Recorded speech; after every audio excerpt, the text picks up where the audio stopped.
Megastar Chiranjeevi నటిస్తున్న crazy చిత్రం 'విశ్వంబర'. ఈ చిత్రం మీద భారీ అంచనాలు ఉన్నాయి. 'విశ్వంబర' ఎప్పుడో పూర్తయినా ఇప్పటికీ విడుదల డేట్ విషయంలో కన్‌ఫ్యూజన్ ఉంది. అందుకు కారణం వీఎఫ్ఎక్స్ సరిగ్గా రాకపోవడమే అని అందరికీ తెలుసు. మరోసారి ఆ వర్క్‌ను చేస్తున్నారు. ఈలోగా సినిమాలోని కొంత ప్యాచ్ వర్క్‌లతో పాటు ఓ స్పెషల్ సాంగ్‌ని కూడా యాడ్ చేయబోతున్నారు. ఆ స్పెషల్ సాంగ్‌లో బాలీవుడ్ నటి మౌని రాయ్ నర్తించబోతోంది. తనకు ఇదే ఫస్ట్ తెలుగు సాంగ్ కావడం విశేషం. తనతో 'రగులుతోంది మొదలుపద' అనబోతున్నాడంట మెగాస్టార్. 'ఖైదీలోని రగులుతోంది మొదలుపద' పాటను 'విశ్వంబర' కోసం రీమిక్స్ చేస్తున్నారు అనే న్యూస్ హల్చల్ చేస్తోంది. మెగాస్టార్ చిరంజీవి కెరీర్‌ను మలుపు తిప్పింది. ఆయన్ని సుప్రీం హీరోని చేసింది 'ఖైదీ' మూవీ. 'ఖైదీ' లేని చిరంజీవి కెరీర్‌ను ఊహించలేం. ఎవరైనా తమ కెరీర్‌కు టర్నింగ్ పాయింట్ కావాలంటే అప్పటి నుండి ఇప్పటి వరకి 'ఖైదీ' లాంటి మూవీ పడాలి అనుకుంటారు. అది ఆ మూవీ రేంజ్. ఆ సినిమా ఎంత పెద్ద విజయం సాధించిందో అందులోని 'రగులుతోంది మొదలుపద' అనే పాట అంతకు మించి విజయం సాధించింది.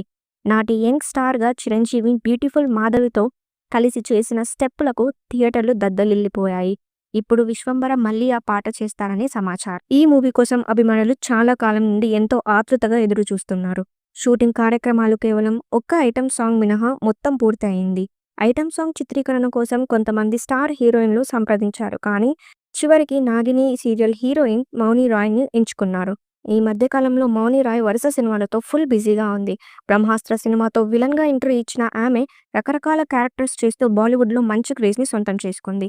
యూత్ ఆడియన్స్‌లో ఆమెకి ఉన్న ఫాలోయింగ్ స్టార్ హీరోలకు కూడా ఉండదు అనడంలో ఎలాంటి అతిశయోక్తి లేదు. తెలుగులో ఇప్పటివరకి ఆమె ఎలాంటి సినిమాలో నటించలేదు. 'విశ్వంబర' చిత్రంతోనే ఆమె గ్రాండ్‌గా మన ఇండస్ట్రీలోకి లాంచ్ అవ్వబోతోంది. డైరెక్టర్ వశిష్ఠ ఈ రీమిక్స్ పాటని రొమాంటిక్ పద్ధతిలో కాకుండా వేరే యాంగిల్‌లో చూపించే ప్రయత్నం చేస్తున్నాడా అనే సందేహాలు వ్యక్తమవుతున్నాయి. ఎందుకంటే విలన్ గ్యాంగ్‌తో కూడా హీరోయిన్ మౌని రాయ్ రొమాన్స్ చేస్తూ ఈ పాటని చేయొచ్చు. ఆ ఛాన్స్ కూడా ఉంది. చూడాలి మరి డైరెక్టర్ ఎలా చూపించబోతున్నాడు అని.